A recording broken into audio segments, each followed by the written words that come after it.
Hi, thanks for taking the time to click on this video. If you were watching this, it's because you're probably curious about Strawberry Panic and wonder if it's worth your time. I'm going to start by telling you that this is my first time doing a review, or really what I consider to be a recommendation. This video may be a little longer due to me using it as kind of an introduction and not having a great layout yet. What I mean is how I want to present things. I have a basic idea of how I want them laid out, but for now this video is being put up really quick and will be very basic. Images, my voice, and text will probably make up the entirety of this video. I may redo it in the future if I decide to keep on doing these and I feel it needs it.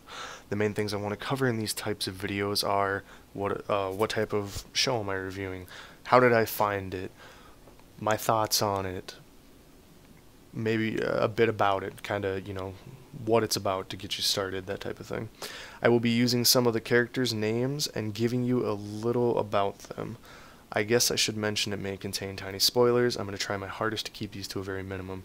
In reality, I should only be telling you the things that you could find out just by reading a review. For instance, later on when I talk about the show, I will be telling you a few of the characters' names, maybe a little about their personalities and how the two main characters meet. If you watch the show, you will find out much greater detail. I'm giving you very, very basic ideas of what happens. With that being said, everything that I say in this video is my own opinion, and I'm not telling you that you have to watch this show or that it's the best thing you'll see. With that being in mind, I must tell you that I have not watched many animes. I'm fairly new to them. I have not watched any of the really big ones. To my knowledge, the big ones are things like Naruto and Bleach and stuff. I hear those a lot. Haven't seen any of them. And to be honest, I have no interest in watching them. I actually prefer the ones that are more about life and love, which is how I found Strawberry Panic. I know I'm a guy, think what you will, but everyone likes happy ending, and I'm no exception. I'm very glad I found this anime, and I found it because of a show called Clannad, which is another I plan on doing a recommendation for. Anyways, I'm going to get in how I found this show. I started watching animes on Netflix not too long ago, and I've learned to love them, mainly because, well, so many reasons. I think the stories are much better than just any regular TV show, basically. It's hard to explain. I think they're much better. Anyways, I was recommended Clannad one day on Netflix and started watching that. I finished a few days later and loved it. I was looking up something about the main characters in that show, which are Nagisa and Tomoya. Sorry if I get the names wrong. And Google's instant fill put in Nagisa and Shizuma, because I only had Nagisa typed in so far. I decided to look at it for some reason. The image that popped up on Google was the main characters Nagisa and Shizuma about to kiss, or so it appeared, which is the image you're looking at right now in the video. I wasn't sure what to think of it, so I decided not to judge it quite yet and look at the reviews of the show. After all, Clannad was a love story, and I loved it. I wanted more. I checked a few reviews, some were good, some were bad. I decided to try it because I had seen the same type of reviews for Clannad, which at this point I kept returning to just to watch some of the moments over and over again. I started watching, and the only thing I could wonder was this show more about fan service or the story. Don't get me wrong, I don't mind fan service. I've heard people refer to nudity or adult-suggested camera angles, things like that, as fan service. But I think it has its time and place in a show. For instance, like High School of the Dead, which I liked, had plenty enough for me, but I realized while watching it that I'm more interested in the stories that are going on. Strawberry Panic did not disappoint me. I loved the show, I wanted more, so after watching all 26 episodes, I decided to read a whole bunch of fan-made endings and found out that they had a manga, which I started looking at, and to my knowledge, right now it's not finished. I'm not sure why, if something's going on or what.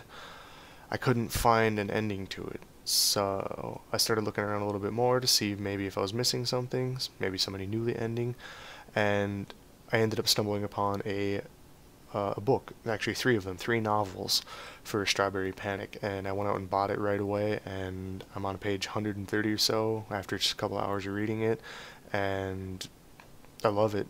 So in this video I'm going to talk a little bit about the book and mainly the show, because I'm not quite through the book yet, but I'm just going to give you my opinions on it so far.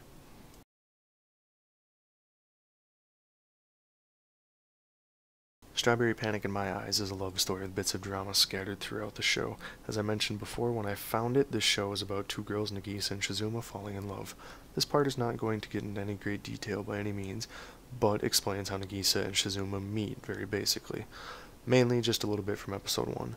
The show starts out with Nagisa arriving at Astria Hill, which is where her new school that she just transferred to is. Nagisa is a very sweet, innocent girl that always seems to be in a good mood. While going to school, she falls down a hill and ends up getting lost in the woods. She eventually runs into Shizuma, who is alone under a tree, and you can tell by the way they stare at each other that they are attracted. After some minor things happen, Nagisa receives a kiss on her forehead from Shizuma and ends up fainting, only to wake up in the infirmary where she meets her new roommate.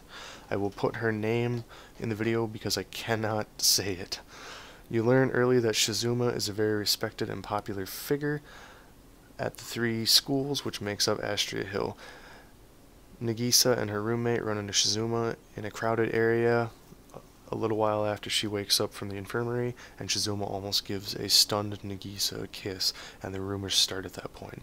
The thing to remember about this show is that the 2 girls being in love is just part of life at this school. It happens a lot, and they treat it like it's a normal daily thing.